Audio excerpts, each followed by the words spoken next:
Because I have never ever heard of a person going by the name of Christian. Oh yes, 2006 is the best year. Oh, 1 second everybody, I'm sorry, looks like I just got a message on my MySpace account. Let me just check this real quick. Oh, whoa, it seems like my buddy Clippy just sent me to a link of an album that came out a couple years ago. Wow, look at this album cover. Wow, it sure looks a little wacky. Look, is that like a person who's in a Sonic the Hedgehog world? Wow, it sure looks poorly drawn. Makes me wonder, who is, what does that say? Christian and the Hedgehog Boys? Who are Christian and the Hedgehog Boys, huh? Well, since it's 2006 and not the future, it looks like this person makes comics on the internet about an original character that combines Sonic the Hedgehog and Pikachu, which looks like to be an issue number 5 right now. This art is so crude, but it seems that Christian is at least passionate about it. Christian does appear to be on the spectrum, so I'm not going to rag on Chris for being autistic, because that's something Christian cannot control. I'm not saying that Christian is void of criticism in case Christian happens to do something monstrously awful in the future, but as of right now, the year 2006, he just seems like some stranger on the internet that will never be talked about ever again. Now, the first thing you're going to notice when you listen to this album is, well, I'm just going to let you listen to it so you can figure it out yourself. This is the song, So I Need a Cute Girl. Hey, look at me! I'm sitting here sad and lonely. Yes, your ears are working correctly. That is Backstreet Boys' I Want It That Way. It is, flavored with the musical stylings of Christian and the Hedgehog Boys. Tell me why I'm stuck as a virgin with race. I so need a cute girl my age. I would like to say that this is the only time this is going to happen on the album, but unfortunately it's not going to be, because it's going to happen almost the entire time. So I hope you are looking forward to that. This whole song, The Mayor of Quickville, the whole time is just complaining about being lonely, being sad, being a virgin, and is just screaming like, yes, I need myself a girlfriend, and I need a girlfriend that does not have a boyfriend who's like around my age, who will love me. I'm getting my headphones here, because I don't want to wake my roommate up at 6 in the morning with the sounds of Chris Chan. I feel like that's just the most responsible thing to do.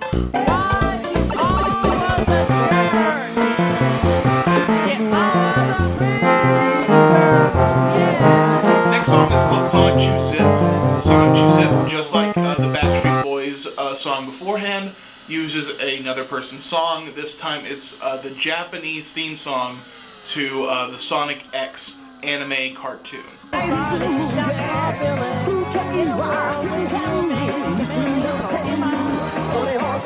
Chris Chan uses the Sonic X theme as a perfect vessel for their character Sonic Chew, which again is a combination of Pikachu and Sonic the Hedgehog, in case you already have forgotten.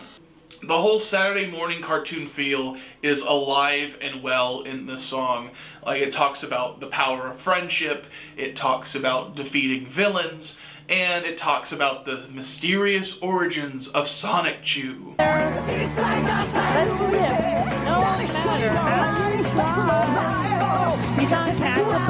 With this one, CC is almost completely unintelligible. Thankfully, some people have been putting the lyrics online for other people to listen to.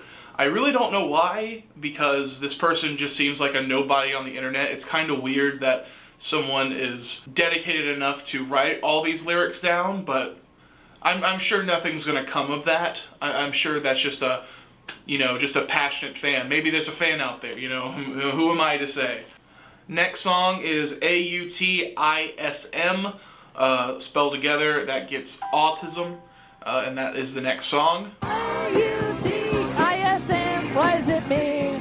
Silence and friends unseen. Autism is a song that is using the Backstreet Boys song Larger Than Life. And as the name suggests, it is all about the autism that Chris Chan has. And it is blaming the autism as the reason for all of their problems. What can I really say? Let me tell you, I need some friends now.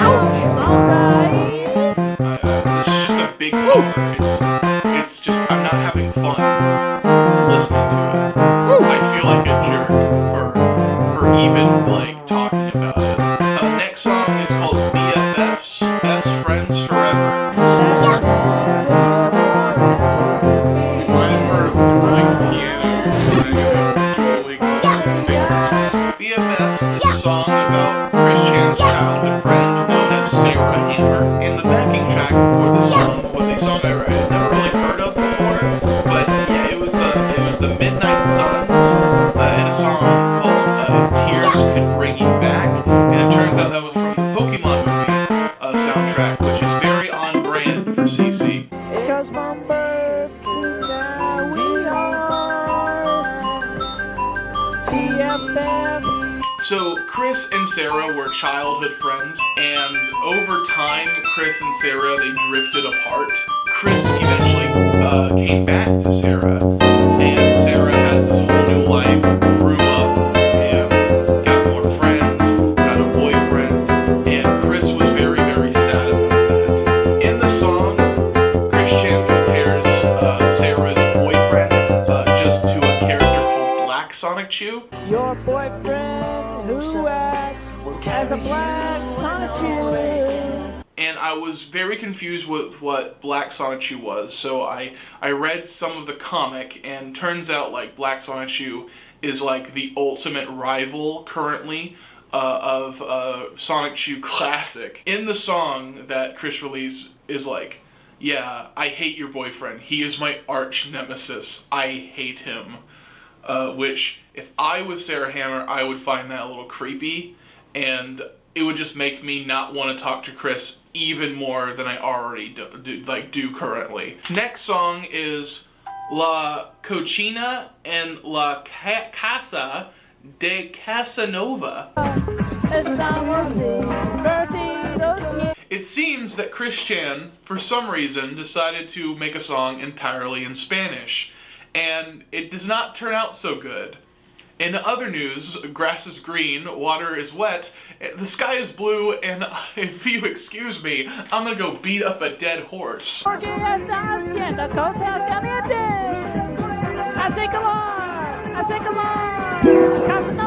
Still though, kudos to Chris for even attempting this. I mean, I've tried to make a video in Spanish before for high school, and like, it didn't turn out so well. Dame el papo fastidioso, por favor. There's a reason I got a D in Spanish. Being bilingual is extremely hard.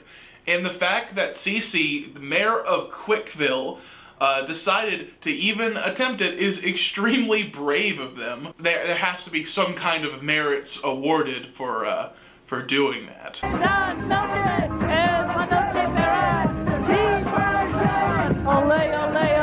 What really breaks the illusion is Chris Chan starts to speak French. And that's extremely weird that halfway through a song where you're only speaking Spanish, you switch to speaking French. I'm just gonna give Chris Chan the benefit of the doubt. I mean, French is the language of love.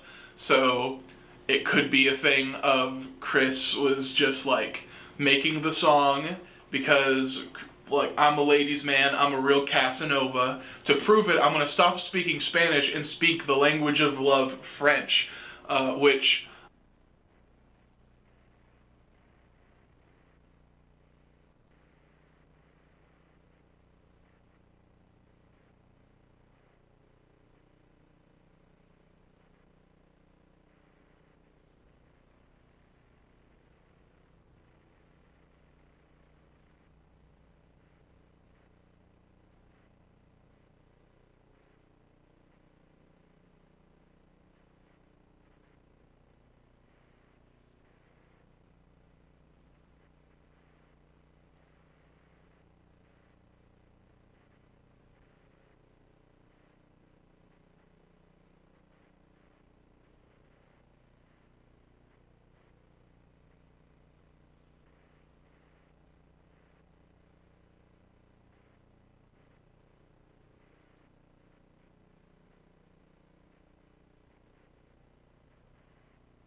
I'm going to just give the benefit of the doubt, and that is exactly what Christian was going for.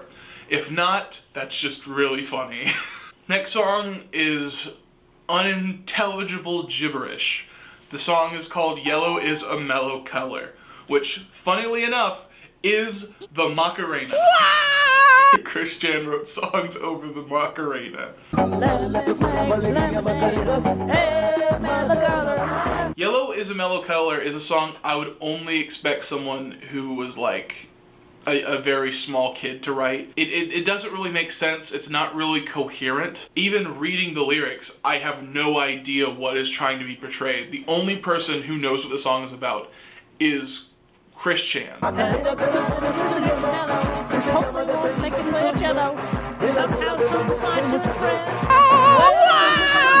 Real head scratcher. Next song is Feel So Lonesome. Real song is by Britney Spears with the song You Drive Me Crazy.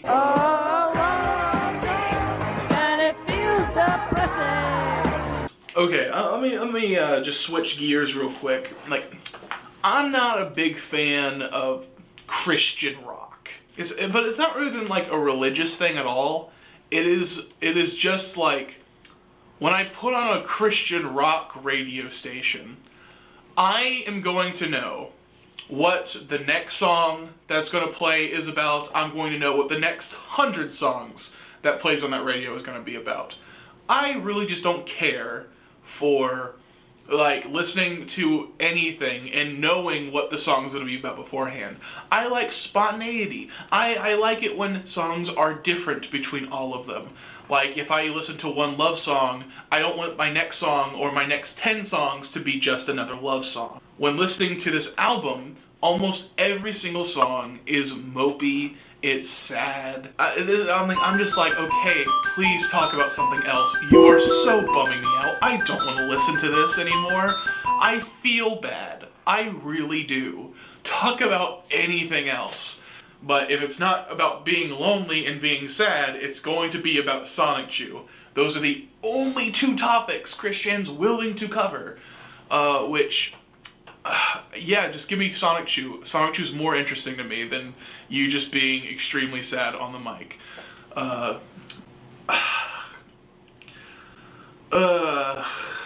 And the last song on the album, we finally made it. It's a very short album. It's only like 20 minutes or so. So it's very easy to get through, which is such a big thumbs up. Big thumbs up on the length. Wouldn't want it any longer.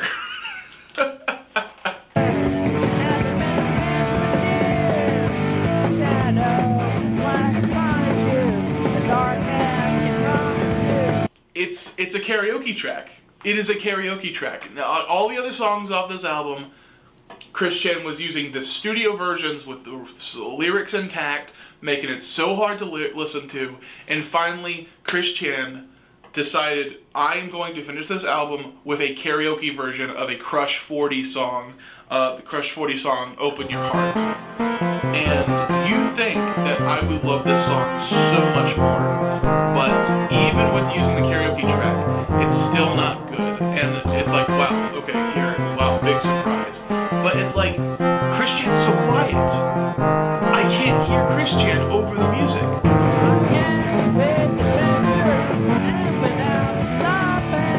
This song, though, is my favorite song off the album because it's happy, it's grooving, it's not talking about anything really sad to bum me out. This is about Christian and the Hedgehog Boys having fun, having adventures. It seems like, you know, if you know, the Sonic Chew Zip was the theme song to Sonic X, then this one is about Sonic Underground, just having fun with a band, just chilling and rocking out, you know? It's nice. It's nice to end the album on a good note, since it started way down on a very low note.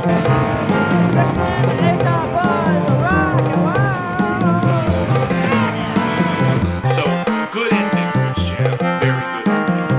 Anyway, this has been my review. You know, so please rate this 5 stars, and Give me your thoughts in a response video down below. That'd be very cool, you know. Hope you're ready for 2007. You know, things are looking up in the world. We got that new election. We'll see how that happens. Maybe the Iraq War will end soon. Well, just so many fun things to look forward to in the future. And the number one thing I'm looking forward to is no one will ever have to listen to Chris Chan. Yeah, it's just extremely lame that, you know, Chris Chan made this album just using other people's work. It's extremely lame that happened. I'd much rather if I could just hear Chris Chan just doing their own music. That's like as lame as like making an entire album of just like royalty-free songs that other people wrote and just writing your own lyrics on top of them. Because, I mean, I'm just saying, that would be like the lamest thing anybody could do.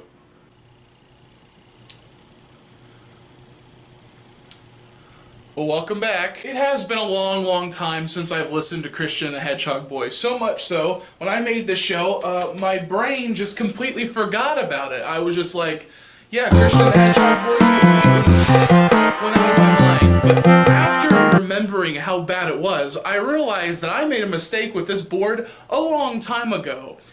Because I forgot to add Christian and the Hedgehog Boys. Weird, right? So...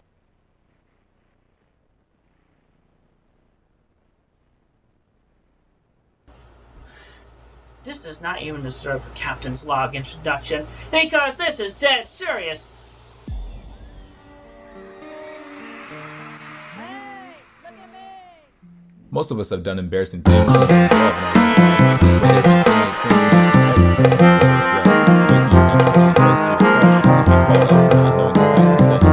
or trying to impress somebody with something, only to completely bomb in front of everyone. In this case, Chris is no different. In June 2007, Sony became the winner of the Chop Chop Master Onion's Rap Showdown contest.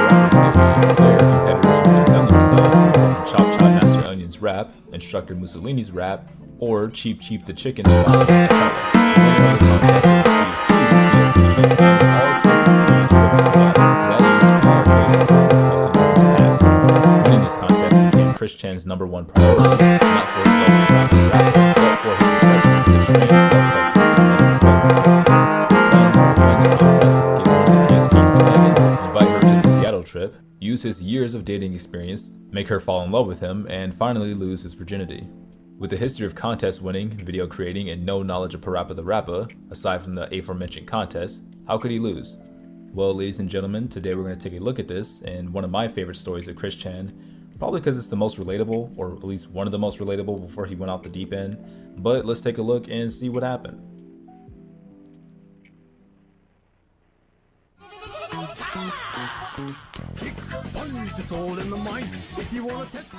For his song, Chris Chan chose the more known option of Chop Chop Master Onion's Rap, despite not knowing the lyrics whatsoever. Now, lacking knowledge of the lyrics in a competition about singing lyrics didn't stop Chris from trying though, instead electing to haphazardly read them while rapping in the video. Get put the goal in mind. If you want to let this make I'm sure you'll find that you all the things that I'll teach you towards the beach job.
site. The last two I didn't even know existed. And he even went as far as to ask his half-brother Cole Smithy to vote for him. In return, Cole asked Chris to find out the identity of his biological father by asking Barb. Chris replied, saying that Barb stated that a man named Jack Dale Smithy was his father, which Cole knew wasn't the case. This resulted in Cole never finding out who his father was, and even worse, Chris not getting his vote. In the end, Christian would create sock puppet accounts to bolster his score within the competition, writing reviews such as, "Such honesty in his situation and devotion for his lucky girlfriend adds great emotions to his performance. The visually appealing effects added the best humor and biggest laugh I had among the bunch. I enjoyed the fun background of his assumed-to-be bedroom. And his informative feedback on playing Guitar Hero on PlayStation 3 was truly a wise and great addition. Also, he's nailed the lyrics a cappella."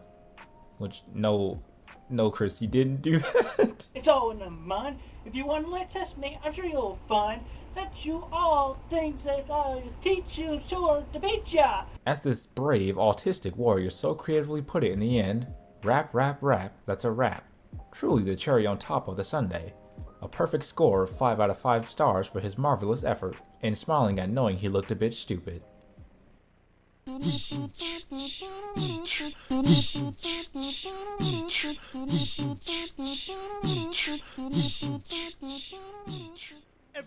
Despite all his efforts, the winner of the competition was a man named Adam Stackhouse, who did an adorable video with his little sister singing the Cheap Cheap Chicken rap song.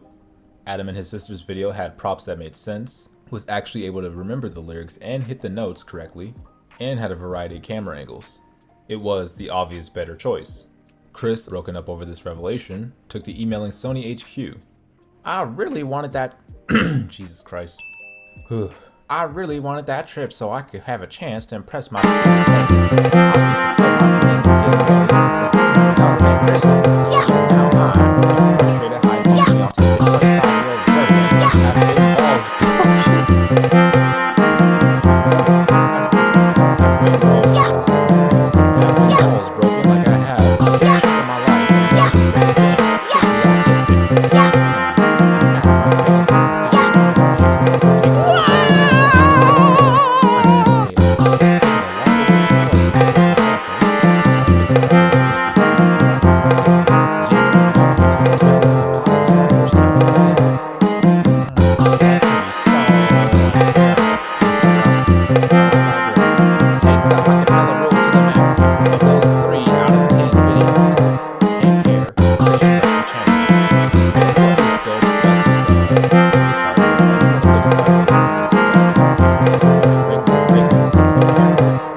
Sony to give the rewards to Chris, but that's probably what he was thinking.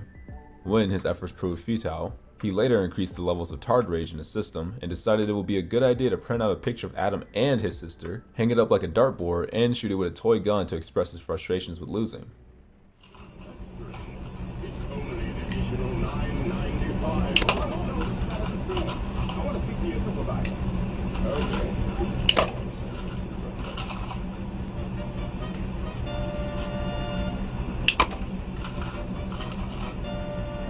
And that is how angry I am at Adam Stackhouse, Apperluski, Rudell, and Surya Butchwald. They should have been disqualified because they had music and more than one person in their Freakazoid videos. This, I believe, is probably one of the most psychotic things Chris has ever done, other than his mother. My name is Barbara Chandler. But to be fair, in his mind, he probably didn't see the seriousness of the situation. You know, you probably shouldn't go around shooting toy guns at people's faces. Not knowing what to do next, Chris emailed Megan to air out his grievances with Sony and report his failures to his fair maiden. I just learned that I am not the winner of the Parappa the Rapper Chop Chop Master Onion contest. Among their 10 videos, they were organized alphabetically. I checked the HTML source, and that explained why I was number 7. Anyway, that lucky jerk Adam Stackhouse, assumed to be his email name, gets to go to Seattle. That SLB should have really been disqualified. His dance was supposed to be music free. Yet he has some shitty beatbox noises in the background throughout his video. So did 2 others. I am angry, depressed, and lonesome all simultaneously. I work so damn hard. I spent like over 500 messages between MySpace, PlayStation Network, and AOL. And I even made up 120 email accounts to match their WPlayStation accounts, so I can stuff the shit out. I really want to take it somewhere far inside, so you and I can be together for longer. And I'm really working on doing Jelly Beach and PSP. I failed. So much effort back on the dance floor to be fast and reconsider. Spreading the word as far and wide as possible. Wasted. But I did it all for Megan. I had her in my heart as I chopped the onion out of my dance. I gave so much energy.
Hello everybody, as we all know, Chris Chan is the world's most documented person on the planet, and with that much info on a single person comes a massive, and let me tell you, oh boy is it huge iceberg. We will be talking from Chris's Fanta recycling to the dimensional merge being real. And as we all know how iceberg charts work, the deeper you go, the less known and confirmed the information is. I'll be displaying this info with Sonichu medallions, 5 meaning 100% true and confirmed, and 1 meaning it's basically a myth. Now, let's get into this.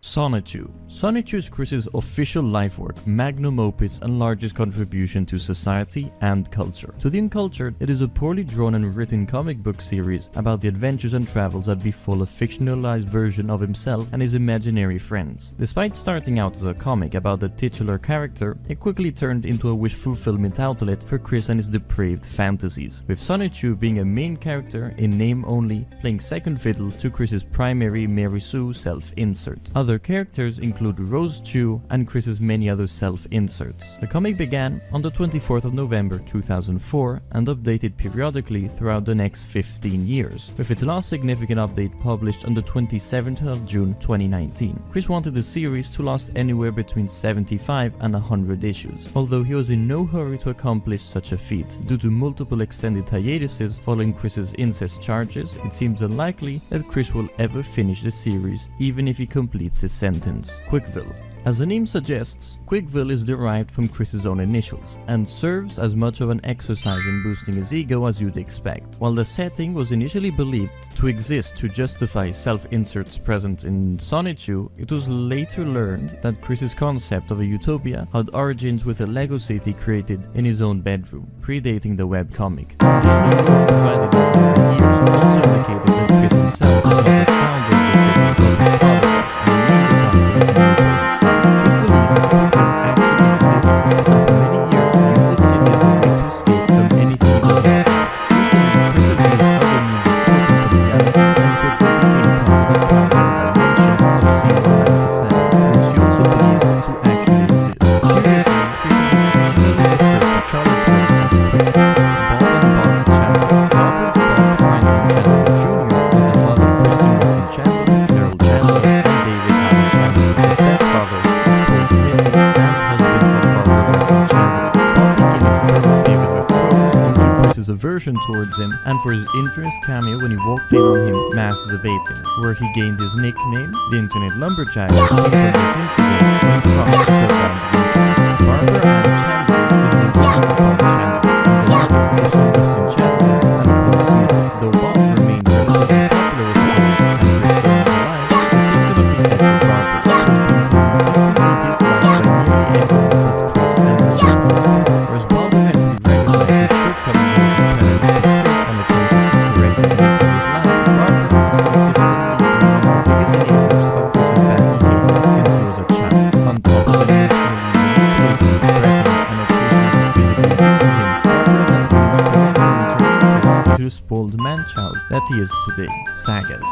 A saga is a story arc of events on the quick chronology, documenting Chris's actions during a specific span of time. Of these sagas, the most important and influential ones would be The Love Quest, Megan, Clyde Cash, Jacob Chris, Financial Crisis, India Guys, Dimensional Merge, Incest, and Jane Sagas. Sonichu medallions. The Sonichu medallions are a result of Chris's infatuation with his original character, Sonichu. Due to the frequency of wearing his medallion in videos, photos, and in public, it has become one of his more memorable characteristics.